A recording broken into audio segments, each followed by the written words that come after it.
you don't have bad leads, you're just not qualifying them properly. So in this video, I want to break down the exact type form that I use to pre-qualify leads, because everyone says you need to qualify them, but they never really say how. So I'm going to show you exactly how to do that in this video. So if you don't know me already, my name is Reuben Shears. I have an online funnel building agency.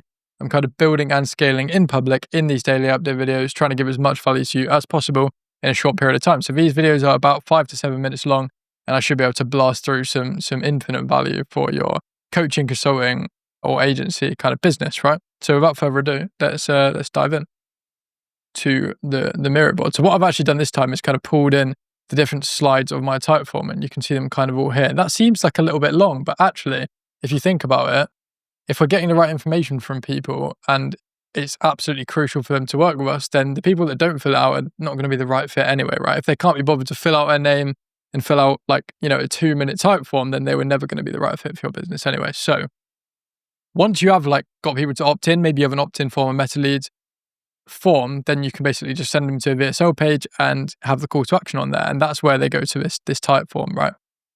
So it looks a little bit like this, and it's kind of built off this idea of friction, which I've talked about in previous videos as well.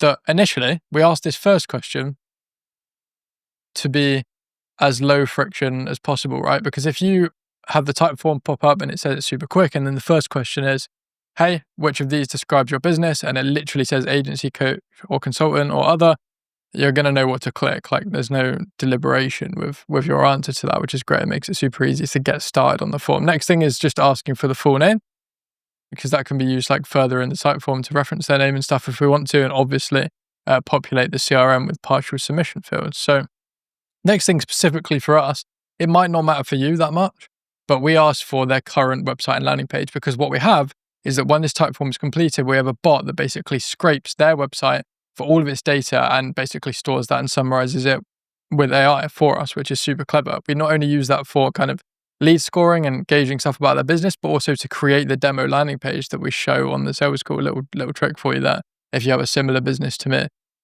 So we do that. So that might not be necessary question 3, but it's something to gauge. And now we're getting on to really what defines qualification. So I've talked about this in brief in other videos, that we have a BANT type form. So the B is for budget, right? As in how much money they're making. A is for authority. So are they the decision maker in their business? N is need. So do they have the need for the service? Are they experiencing a problem that your service actually solves? And then T is for timing. So are they actually wanting to solve this now, or are they really thinking about doing it later down the line? So this question here, obviously, is in relation to B. So if I zoom in a little bit just to show you a bit more, it says, what is your current monthly income? Please estimate in USD an average over the past 3 months. That means that we get their kind of very recent income, but not just their best month ever, ideally. I know people like to do that anyway, so just keep that in mind, that people will probably answer with their best month. So just determine your ranges on that. But our 0 to 5K defines basically unqualified, and then anything above this is fine for our entry level offer, not our high ticket, but good enough for entry, right? As long as it's the right fit in terms of intangible qualities of the client, because we also want to make sure they're hardworking, they're people that we want to work with, etc. Blah blah blah. Super important for the success of our service. So, like I say, this routes to disqualify, which I'll show you in a moment, and the rest is kind of at least the starter condition for qualified. It's not just done on money, of course, as I just said, but with the BANT stuff. So then it's what is your email, and then what's your phone number? So we're collecting that. And then after that, right here, which I probably should just show you, this is the point of partial submission. So once they've filled that stuff out, you've got their name, you've got their phone number, you've got their email.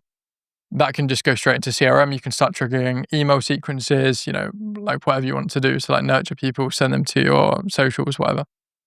So that's good that you'll have that info regardless. And now we're kind of asking for the questions that are the 3 last parts of authority, need, and timing. So what's the biggest challenge you're trying to solve now? This is going to get someone to actually talk about the problems they're experiencing. It's the only one in the entire form that has a text-based answer rather than multiple choice, because I think this is the sort of question where it's better to just let them speak about what they want to, rather than having multiple choice. It lets them go into a bit more depth. Then we've got number 8, which is when do you want to have this problem solved? Again, that's obviously the timing thing. ASAP, soon, soonish, later this year, just exploring. Again, the hottest leads are going to be the people that put ASAP and soon to 2 to 4 weeks, because that's really where the sale comes, right? And these people will be directed to like if you have closers, then like the top closer, and then these will be like, if you still want to take them, then you can, and it's just like your other closers that you can do just to prioritize the best leads to the right people. And then we've just got when we find the right solution, what's your usual process for choosing the way forward? So like just ensuring they don't have a business partner. If they have a business partner, then it will redirect them to this question only if they answer that, like point B or C, and then it will drop their email so that you can have that ready to invite them to the call as well, the initial call with them. And there's just one last thing to track attribution. You can do this with UTMs and stuff, but I've just found like it makes all the apps so much easier if I just have like people selected themselves and just have it done accurately by them. And then, we have two outcomes. We either have unqualified, which is like, thanks for submitting. Unfortunately, you're not quite ready to partner with us, but we still want to help you, so that we give them some sort of lead magnet, claim a free resource. And if they are qualified, of course, then we basically say, your call is going to be with Reuben, making sure they know it's with the founder of the company. I found that people actually do care about that, which is nice.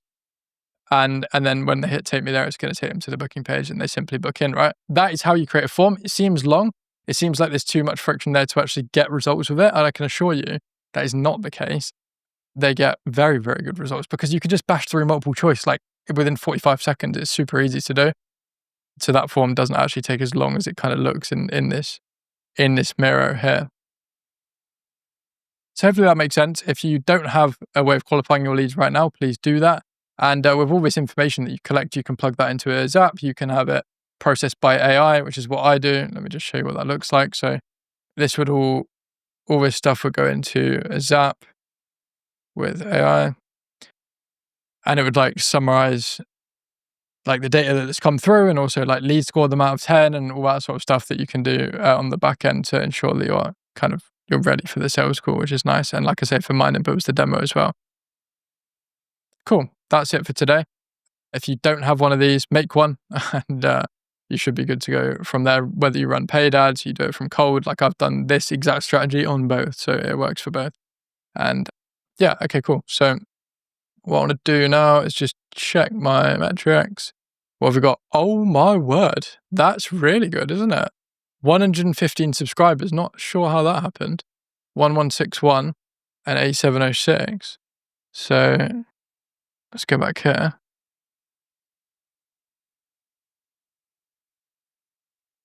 I've forgotten what they were. Poor memory, 8706.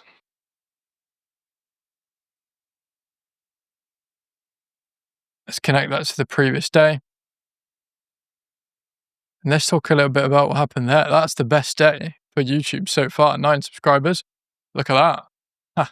So that's improved the trajectory even more. Same for LinkedIn. LinkedIn's growing. I'm going to start pushing everyone from my LinkedIn probably to their YouTube as well. So we might get a bump from that. That'd be nice. And we can go from there. If you want to watch another one of these videos, get a bit of value regardless of what it is. It might be something to do with funnels, how to generate traffic to that funnel. It might be that, the conversion element, or even just like random business tips, like how to get more referrals, testimonials, that sort of thing. Then you can watch one of the videos on the screen here. There'll be even more that you can watch as well after that. And I'll catch you in the next one.